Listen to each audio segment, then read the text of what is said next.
Hello guys, আসসালামু আলাইকুম। দেশ এবং দেশের বাইরে থেকে যারা ভিডিওটা দেখছেন তাদের সবাইকে অসংখ্য ধন্যবাদ। আর এখন আপনারা দেখতে পাচ্ছেন ভিক্টোরিয়া মেমোরিয়াল।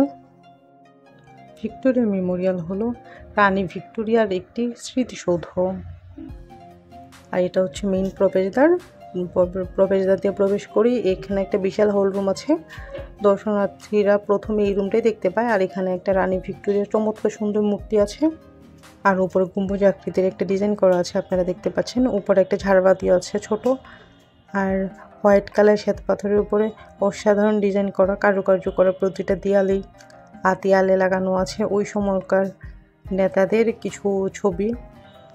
শাসন চলাকালীন সময়ে যারা রাজনীতিবিদ ছিলেন তাদেরই পেন্টিংগুলো মূলত এখানে লাগানো আছে।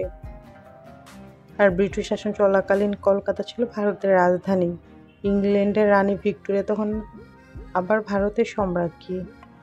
তার রাজত্বকাল ছিল 1857 থেকে 1909 এর 22 জানুয়ারি। তার মৃত্যুর পর ভারতীয় উপনিবেশ তার স্মৃতিসৌধ তৈরির সিদ্ধান্ত নেন ব্রিটিশ শাসকরা।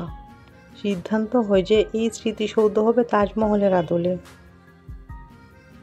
আর এটা ঠিক তাজমহলের আদলেই তৈরি করা হয়েছে। তো হাঁটতে হাঁটতে আমরা এখানে একটা কামান দেখতে পাচ্ছি, ওই ব্রিটিশ আমলের কামান। আর এই রুমেও আরেকটা মূর্তি দেখা যাচ্ছে।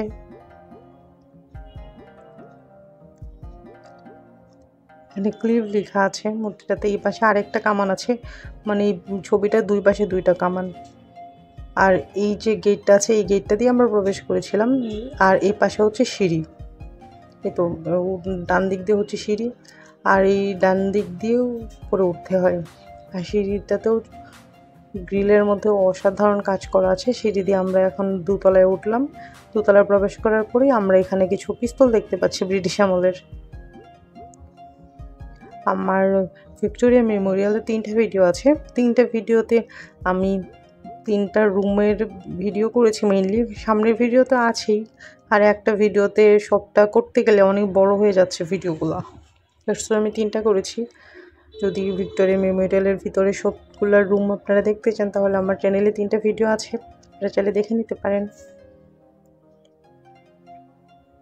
আর এই রুমটার দেয়ালে বিভিন্ন রকমের চিত্র আছে।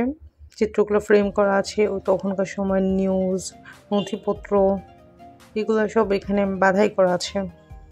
আর কিছু আছে দেয়ালে লাগানো, আর কিছু আছে গ্লাসের ভিতরে রাখা। তো এখন আমরা আরেকটা রুমের দিকে যাচ্ছি।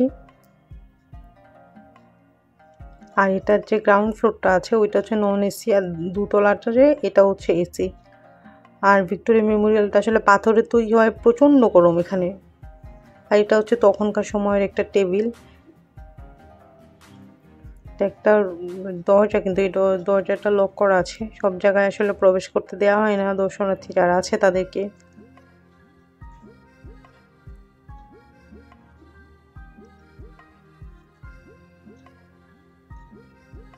প্রচুর ভিড়, বেলা বাড়ার সাথে সাথে দর্শনার্থীর সংখ্যা বেড়ে যায়। এটা হচ্ছে একটা শো দেখানো হয়, তখনকার সময়ের যে যুদ্ধ, এগুলো একটা শো করা হয়েছে।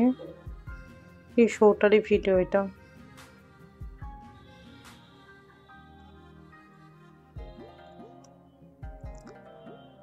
ওই তো এটা তখনকার সময়ের ম্যাপ। 1901 সালে 22 জানুয়ারি প্রয়াত হন রানী ভিক্টোরিয়া। বলা বাহুল্য, মৃত্যুর সঙ্গে সঙ্গে তার রাজত্বকালও শেষ হয়। রানীর প্রয়াণের পর কলকাতায় তড়িঘড়ি এক বৈঠক ডাকেন তৎকালীন ভাইসরয় লর্ড কার্জন।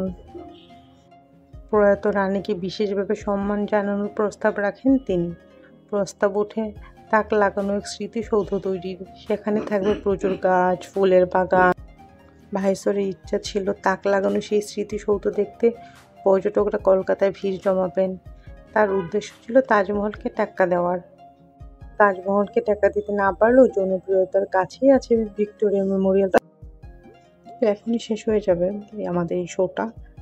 এই শোটা শেষ করি আমরা বের হব, কিন্তু অনেকক্ষণ ঘোরাঘুরি হয়েছে আমাদের। এখান থেকে আমরা যাব, একটা প্ল্যানেটোরিয়াম আছে, ওই প্ল্যানেটোরিয়ামে যাব আমরা। ওইটার ভিডিও আমার চ্যানেলে আপলোড করা হবে। আমরা ভিক্টোরিয়া মেমোরিয়াল থেকে বের হয়ে গিয়েছি। এই বাসি সরু রাস্তা দিয়ে আমরা হাঁটছি। দুই দিকে 2টা পুকুর আছে। পুকুরগুলোও চমৎকার সুন্দর, তবে পুকুরে গোসল করা নিষেধ। এখানে বসে আপনারা বেঞ্চ আছে, এটা সৌন্দর্য উপভোগ করতে পারবেন। নিরিবিলি নির্জন পরিবেশে আপনি আপনার ফ্রেন্ড সার্কেল, ফ্যামিলির সাথে টাইম স্পেন্ড করতে পারবেন। এই এরিয়াটা আসলে বিশাল বড়। আপনি চাইলে সারাদিন এখানে কাটাতে পারবেন। তবে এটার প্রবেশ ফি আছে। প্রবেশ ফি হচ্ছে ৳৩০ করে। তবে এখানে আসলে উইন্টারে গেলেই ভালো। সামারে প্রচণ্ড গরম। এখানে যেহেতু প্রচণ্ড স্টোন দেওয়া, এইজন্যে আমার মনে হয় হিটটা একদম চারদিকে ছড়াতে থাকে।